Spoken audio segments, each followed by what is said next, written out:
కానీ మీకు బాగా అంచనాలు ఉన్నాయి కదా. టీఆర్ఎస్ను బీఆర్ఎస్గా మార్చడమే ఒక పొరపాటు అని కేసీఆర్ను వ్యక్తిగతంగా అభిమానించేవాళ్ళు, టీఆర్ఎస్ను అభిమానించేవాళ్ళు చాలామంది ఆ రోజు నుంచి బయటికి చెప్పలేకపోయినా కానీ ఈ మధ్య బాగుంటారు, మళ్ళీ టీఆర్ఎస్ చేయని అంటున్నారు. ఆలోచన ఏమన్నా అంటే ఆల్రెడీ కేసీఆర్ గారు అది టెక్నికల్గా సాధ్యం కాదని చెప్పారు మొన్న ఒక టీవీ చర్చలో. సో అసలు వాస్తవానికి ఇక్కడ ఉద్దేశం ఏంటంటే కేసీఆర్ గారిది తెలంగాణ రాష్ట్ర సమితి పార్టీగా పుట్టినాం, ఉద్యమం పెట్టినాం, 14 ఏళ్ళు పోరాటం చేసినాం, కష్టపడి రాష్ట్రాన్ని తెచ్చుకున్నాం. ఈ 10 సంవత్సరాలు బ్రహ్మాండంగా పనిచేసి రాష్ట్రాన్ని అద్భుతంగా అభివృద్ధి చేసినాం, మంచి మంచి కార్యక్రమాలు పెట్టినాం.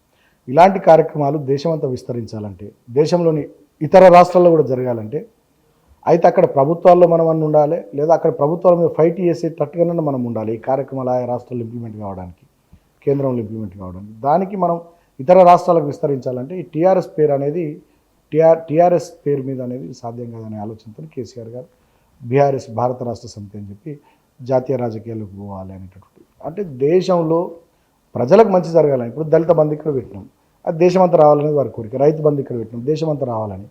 మిషన్ కాకతీయ చెరువులు మంచి చేసినాం, దేశమంతా చెరువులు మంచిగా కావాలని. అదేవిధంగా రైతు బీమా పెట్టినాం, రైతు కుటుంబం మరణిస్తే 5 లక్షలు ఇచ్చు, కుటుంబం పెద్ద మరణిస్తే 5 లక్షలు ఇచ్చు కుటుంబాన్ని, దేశమంతా రావాలని. ఇటువంటి అనేక రకాలైనటువంటి కార్యక్రమాలు. 1000కి పైగా గురుకులాలు పెట్టినాం ఎస్సీ ఎస్టీ బీసీ మైనార్టీలకు, దాంట్లో అగ్రవర్ణాలు కూడా 10% కోట పెట్టినాం. ఇటువంటి దేశమంతా రావాలనే ఆలోచనలు టీఆర్ఎస్ నుంచి బీఆర్ఎస్గా మారి అట్లా దేశం మీదికి పోవాలి మొత్తం ఇటువంటి కార్యక్రమాల ద్వారా. సరే మనం అధికారంలోకి వస్తామా రామా, అధికారం కోసం కాదు, అది మన కార్యక్రమాలని ఉధృతంగా ప్రజల్లోకి తీసుకుంటే అక్కడి ప్రభుత్వాల మీద ఒత్తిడి తీసుకొచ్చి అక్కడి ప్రజలకు తెలంగాణలో జరిగిన కార్యక్రమాలు అక్కడ రాష్ట్రాల్లో కూడా జరిగేటట్టుగా చేయాలనేది ఒక ఆలోచన ఉండే.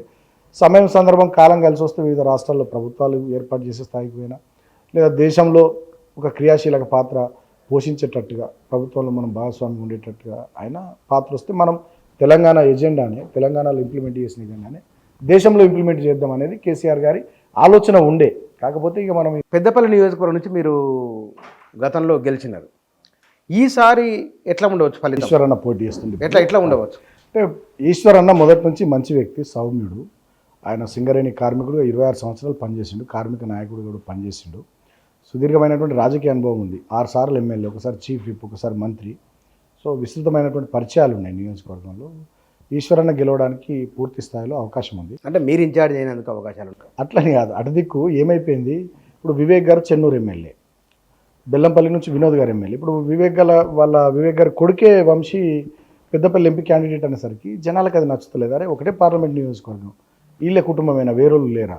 ఢిల్లీలో ఏఐసీస్ ఆఫీస్ ముందు కూడా ధర్నాలు, మీకు అనిపించింది కాబట్టి జనానికి అనిపిస్తాను లేదు. ఢిల్లీలో ఏఐసీస్ ఆఫీస్ ముందు కూడా గొడవలు జరిగినాయి. ఇక్కడ ఒక మనిషి నిరాహార దీక్ష చేస్తా అని చెప్పి పెద్ద ఎత్తున గొడవ చేశారు. కొంతమంది ఒక సామాజిక వర్గం అయితే పెద్ద ప్రొసెషన్ తీసారు పెద్దపల్లిలో. సో ఏమైపోయింది, వివేక్ గారు రావడం వల్ల మాదిగ సామాజిక వర్గానికి ఇక్కడ కాంగ్రెస్ పార్టీ టికెట్ ఇచ్చే పరిస్థితి లేకుండా పోయింది. దాంతో మాదిగల్లో కూడా బాగా కోపం వచ్చింది.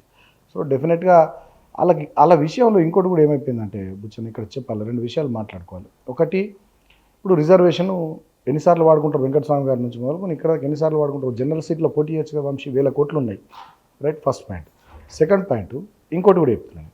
ఇప్పుడు కేఆర్ నారాయణన్ రాష్ట్రపతి అయ్యాడు, కోవింద్ గారు రాష్ట్రపతి అయ్యాడు, స్పీకర్లుగా లోక్సభలో మీరా కుమార్ గారు, జిఎంసీ బాలయ్య గారు పనిచేశారు దళిత వర్గాల నుంచి.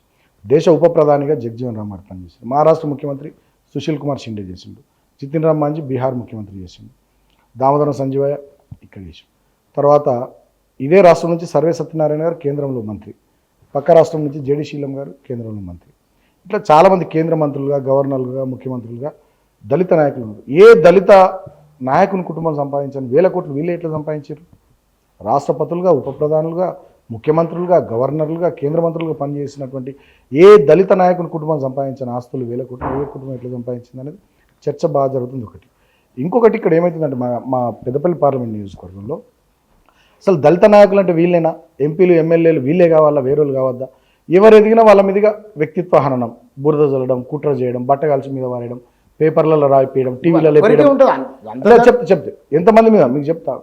సి నారాయణ గారు, కోదాటి రాయమల్లి గారు, సొత్కు సంజీవరావు గారు, బోడ జనార్దన్ గారు, మాల మల్లేశం గారు, మాతంగి నరసయ్య గారు, దుర్గం చిన్నయ్య, నల్లాల ఊదేలు, అదేవిధంగా కొప్పులీశ్వర్, బాలకృష్ణ, ఆ ఏరియా పెద్దపల్లి పార్లమెంట్ నియోజకవర్గం పరిధిలో ఏ దళిత నాయకుడు ఎదిగినా వాళ్ళ మీద బట్టగాల్చి మీద వారేయడం, అవినీతి పరులని ముద్రలు వేయడం. ఒక ఉదాహరణ చెప్తా. మొన్నటిదాకా నా మీద, నేను ఎమ్మెల్యేగా ఉన్నప్పుడు బాలకృష్ణ ఇసుకదాం అన్నారు. నేను ఎమ్మెల్యే దిగిపోయి 4 నెలలు దాటిపోయింది. ముఖ్యమంత్రి కేసీఆర్ లేరు, రేవంత్ రెడ్డి ఉన్నారు. అవే ఇసుక క్వారీలు నడుస్తున్నాయి చెన్నూరులో, ఇంకా లారీలు పెరిగినాయి.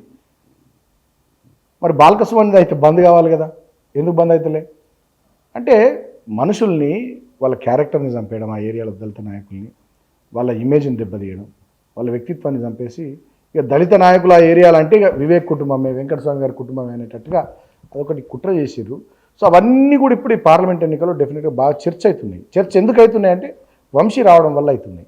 వంశీ రావడం వల్ల ఒకవేళ వంశీ గెలిస్తే అక్కడ ఇవన్నీ అవుతుంది కదా, మీరు చెప్పిన అవుతాయనా? ఎందుకు వంశీ గెలిచే ఆస్కారం లేదు, సమస్య లేదు.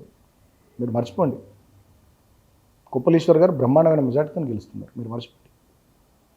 ఈ రాష్ట్రంలో ఫస్ట్ గెలవబోయే సీటు బీఆర్ఎస్ పార్టీ పెద్దపల్లి. చిన్న వయసులో ఎంపీగా, ఎమ్మెల్యేగా, విప్గా ఇన్ని పాత్రలు చూసి మళ్ళీ విపక్షంలో ఉండడం, ఈ మొత్తం ఈ ఎక్స్పీరియన్స్ ద్వారా మీరు నేర్చుకున్నది ఏమిటి?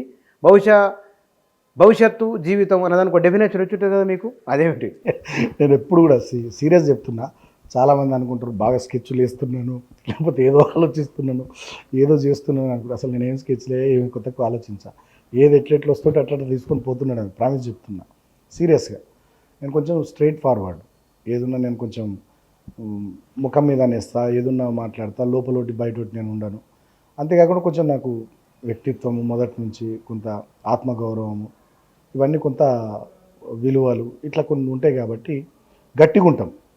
సో ఆ క్రమంలో ఆనాడు ఉద్యమంలో పనిచేసుకుంటూ పోయినా దాన్ని ఆస్వాదించిన. ఎమ్మెల్యేగా మంచి చెన్నూరు నియోజకవర్గంలో చాలా అభివృద్ధి కార్యక్రమాలు చేసినాం, దాన్ని ఆస్వాదించిన. ఎంపీగా పెద్దపల్లి పార్లమెంట్ నియోజకవర్గం పనిచేసినాం, దాన్ని ఆస్వాదించిన. ఇప్పుడు ప్రతిపక్ష పాత్ర కూడా డెఫినెట్గా దీన్ని కూడా ఆస్వాదిస్తాం. ప్రజల కోసం నిలబడతాం, పోరాటం చేస్తాం, ఫైట్ చేస్తాం. ఈ క్రమంలో దెబ్బలు తింటాం, జైళ్ళలో పోతాం, కేసులు అయితే నడుస్తుంది. ఓకే, ఇది కూడా ఎంజాయ్ చేస్తాం, ఆస్వాదిస్తాం మంచిగా. అంతిమంగా ముచ్చన్న ఒకటి, వాస్తవానికి నేను ఈ లైన్ అనుకోలే. 2003లో ఇటు వచ్చినాం. ఏమైదాం అనుకో ఏదో అనుకున్నాం. 2003లో ఇటు వచ్చినాం. సో ఇటు వచ్చిన తర్వాత ఒకసారి ప్రజారంగం అనుకున్న తర్వాత వెనుకకు పోలేం కదా. గెలుపైన ఓటమైన, కష్టమైన సుఖమైన, మంచైనా చెడైనా, లాభమైన నష్టమైన, ఇదే మన జీవితం. ప్రజల కోసం, ఈ ప్రాంతం కోసం, రాష్ట్రం కోసం, మనం ప్రాతినిధ్యం వహిస్తున్నటువంటి ఆ ప్రాంతం కోసం పనిచేసుకుంటూ పోవడమే. దాంట్లో భాగంగా కొంచెం పార్టీలో నేను యాక్టివ్గా పార్టీ ఇచ్చే కార్యక్రమాలు, పార్టీ ఇచ్చే ప్రోగ్రామ్స్ పనిచేసుకుంటూ, నియోజకవర్గాల్లో, జిల్లాల్లో పనిచేసుకుంటూ పోవడమే. అంతే, ప్రతిపక్షంగా పనిచేసుకుంటూ పోవడమే.